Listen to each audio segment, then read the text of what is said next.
back to The View. I will be your host for today, Anna Carolina Sosa. Unfortunately, Whoopi and all the other girls are out with Ebola and they're on bed rest. We don't know when they'll be back, hopefully soon. So anyway, I am your host for today. We're going to be talking about the Industrial Revolution, in particular labor rights and labor reform. Now, there's no way you can start a discussion about labor reform without acknowledging child labor. You know, child labor didn't start during the Industrial Revolution. Child labor happened years and years back, all the way to the Middle Ages. We have it documented. But the Industrial Revolution was an age where child labor was publicized and criticized. During the Industrial Revolution, Great Britain released a series of acts known as the Factory Acts to regulate working conditions for the industrial workers, both men, women, and children, but most of them dealt with women and child regulation. The Factory Act of 1819, also known as the Cotton Factories Regulation Act, set a minimum working age of 9 years old and limited a child's workday to a max of 12 hours. The act itself was not taken too seriously in the beginning because there was nobody to regulate it.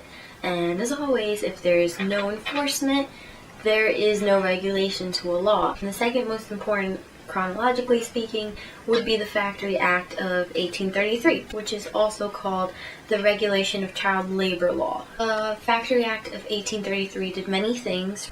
For starters, employers were required to obtain working certificates from their child workers as proof that they were of 9 years or older. Children between the ages of 9 to 13 years old could work no longer than 9 hours a day, and children between the ages of 13 to 18 years old could work no longer than 12 hours a day. Most importantly, its biggest attribute was that it created a body of paid inspectors to show up at these factories and make sure that these children were certified. 14 years later, Great Britain released the 10 Hours Bill, also known as the Factory Act of 1847. This act the workday to 10 hours maximum for both children and women in textile industries. Children were also crucial to the mining industry as well as the textile industry, again because of their size, because they could go underground where no one else could fit.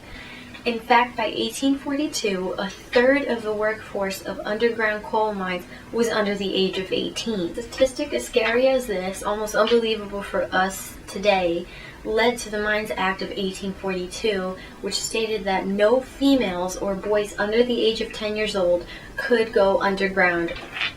Okay, so stay tuned for women during the Industrial Revolution.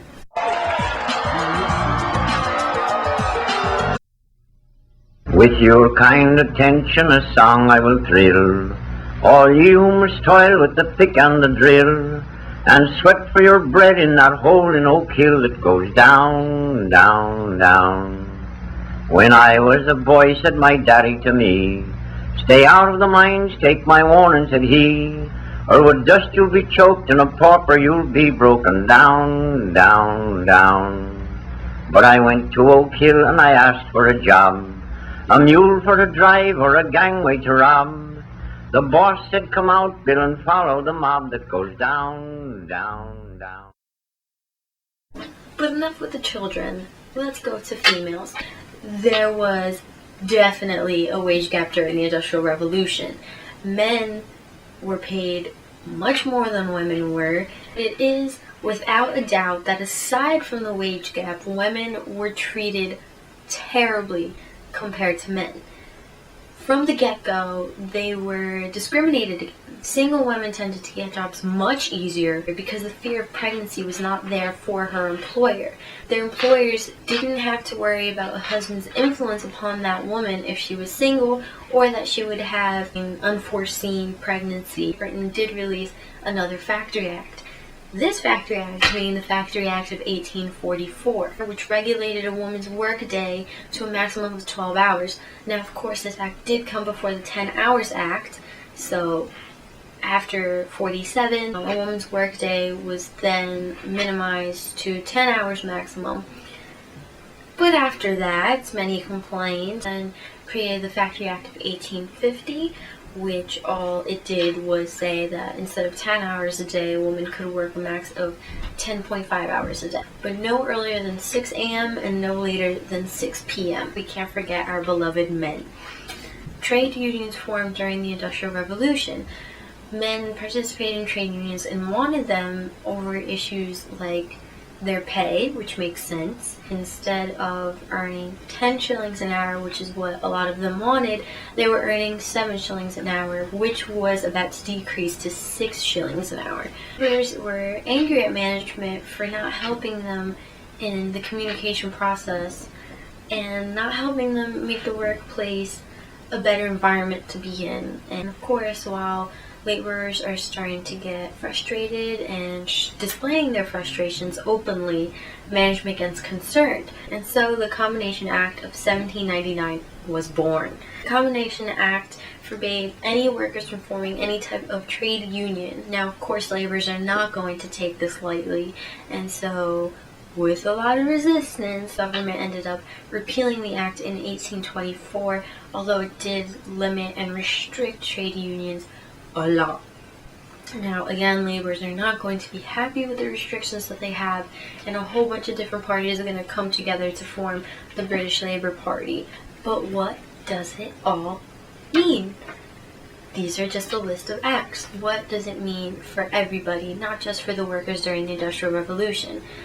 Personally, I believe that all of these acts, with the exception of the Combination Act, were all positive. Without these acts being put into effect, we would be so behind today in our rights and how we could vocalize ourselves in work. Personally, I have worked many jobs, and I find the fact that I can go to my boss and complain awesome. Businesses today are extremely careful with child labor because the point of being a kid is to be a kid. I'll go as far to say that there's absolutely nothing in this world that you can say negatively about an act that says that children shouldn't be going underground to mine. Hopefully, the viewers agree with me. But if you do not, please tweet us at The View. Hashtag without any of the girls because they all have Ebola. Yes. In regards to women, I also think that these acts were fair, but at the same time, the regulations that they faced a lot of times were because they were women and they wanted to keep men working more hours and making the most money to keep these traditional gender roles in place. If you look at it from that perspective, then yeah, it probably wasn't the best thing, but at the same time, a shop owner running these women for hours and hours and hours without rest isn't fair either. So the two categories of people who don't really have a voice finally spoke out and achieved change.